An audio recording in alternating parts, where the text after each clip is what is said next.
구독, 좋아요 눌러주세요. 안녕하세요. 매주 계좌를 공개하는 방송 슈르의 평생투자 슈르입니다. 예, 이번 주 코스피 지수가 좀 많이 내렸습니다. 투자자분들이 많이 힘드실 것 같은데요. 여러가지 이슈가 좀 겹쳤죠.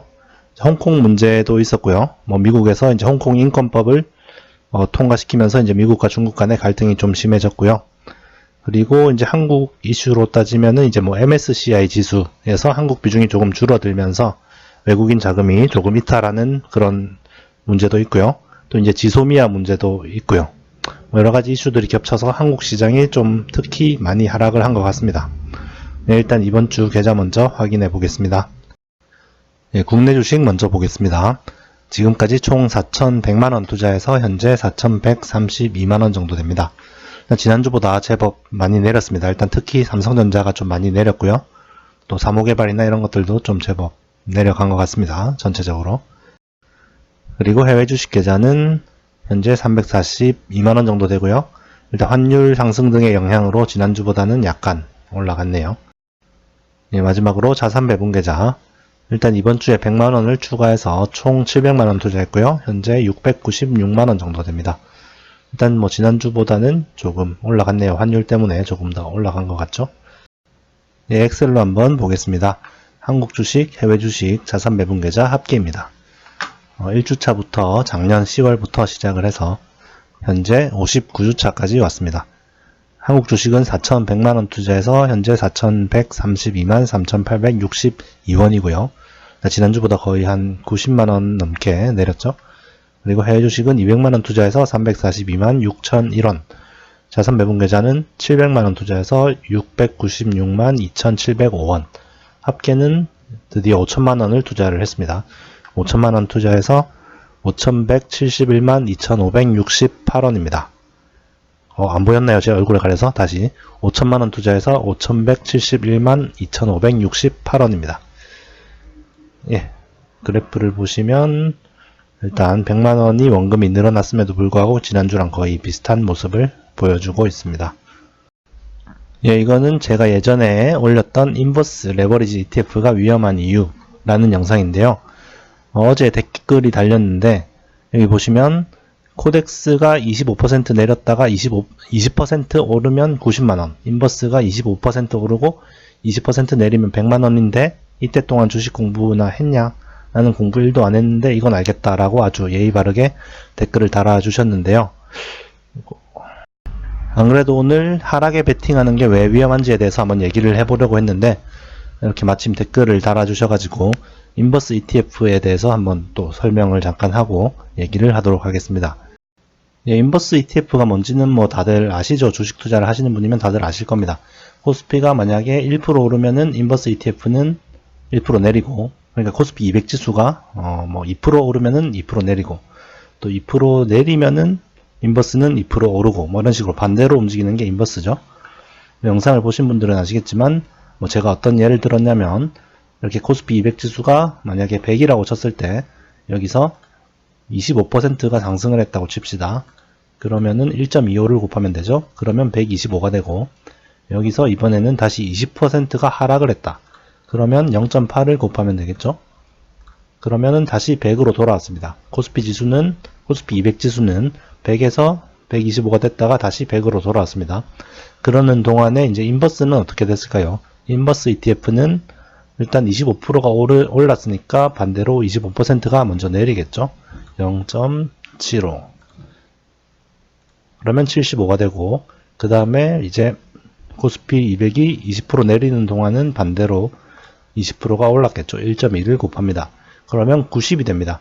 코스피 200 지수는 100에서 그대로 다시 100이 됐는데 인버스 ETF는 90이 되는 겁니다. 그러니까 코스피가 보합만 해도 인버스 ETF를 가지고 있으면 손해를 보게 되는 거죠.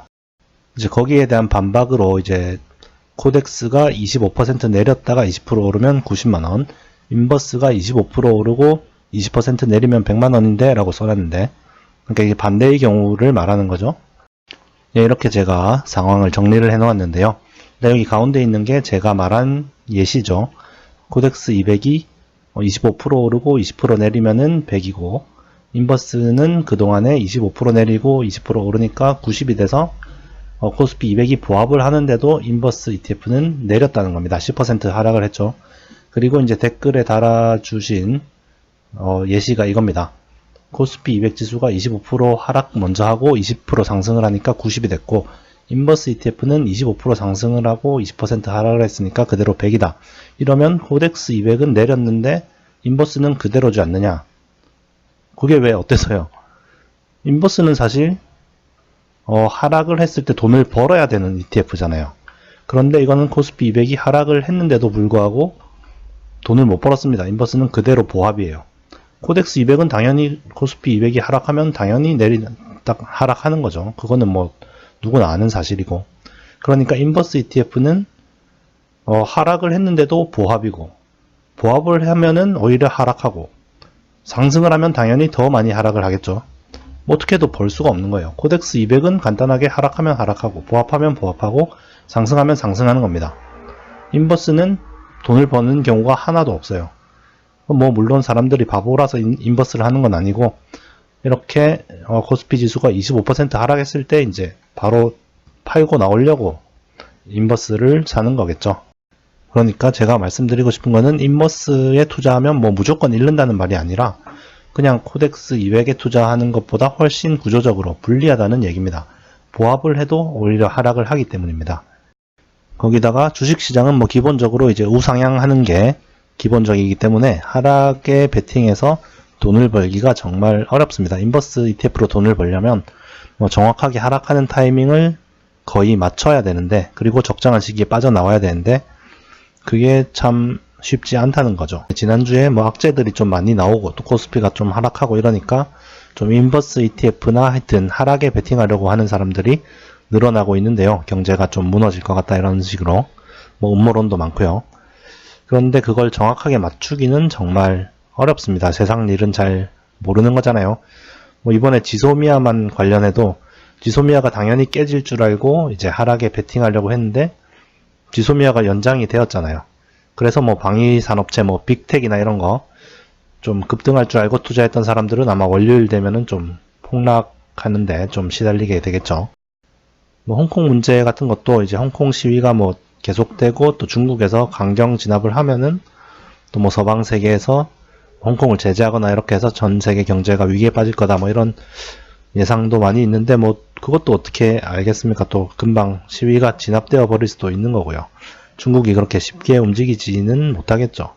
그런 것도 함부로 이제 예상을 해서 하락에 베팅하는 것도 정말 좀 맞추기가 힘들다고 생각을 합니다. 예, 물론 뭐 폭락이나 이제 경제 위기나 이런 데 대비는 좀 하는 게 좋죠. 안 그러면은 주식이 진짜 반토막이 날 수도 있으니까요. 하지만 ETF나 그러니까 인버스 ETF 이런 걸로 대비하는 것보다는 저는 뭐 미국 국채 이런 거를 사는 걸 추천을 드립니다. 뭐 미국 국채도 당연히 이제 마이너스가 날 수는 있죠. 일시적으로는 뭐 주가 지수가 많이 오르고 이제 경제가 좋아지면은 미국 국채 수익률이 이제 높아지면서 이제 국채에 투자했던 사람은 조금 마이너스가 될 수도 있습니다.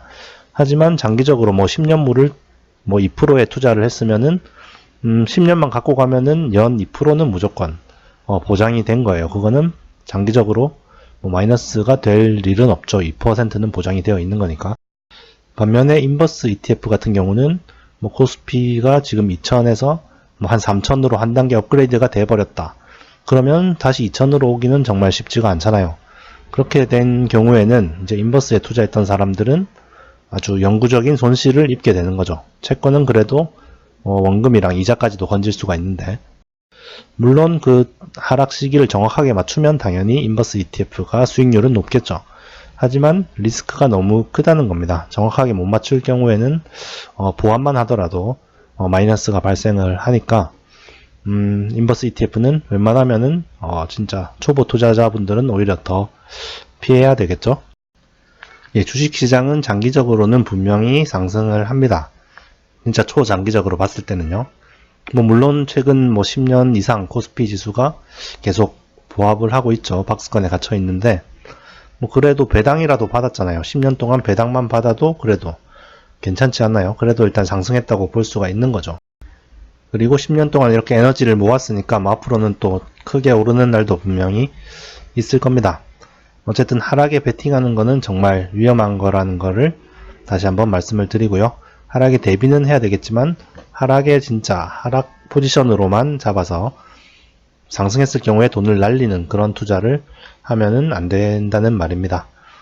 예, 일단 지수 호미화 문제도 뭐 잘 일단은 연장이 되었고 다음 주에는 좀 코스피 지수가 다시 회복을 좀 했으면 좋겠네요. 예, 오늘도 시청 감사드리고요. 또 다음 주에 뵙겠습니다. 감사합니다. 구독, 좋아요 눌러주세요.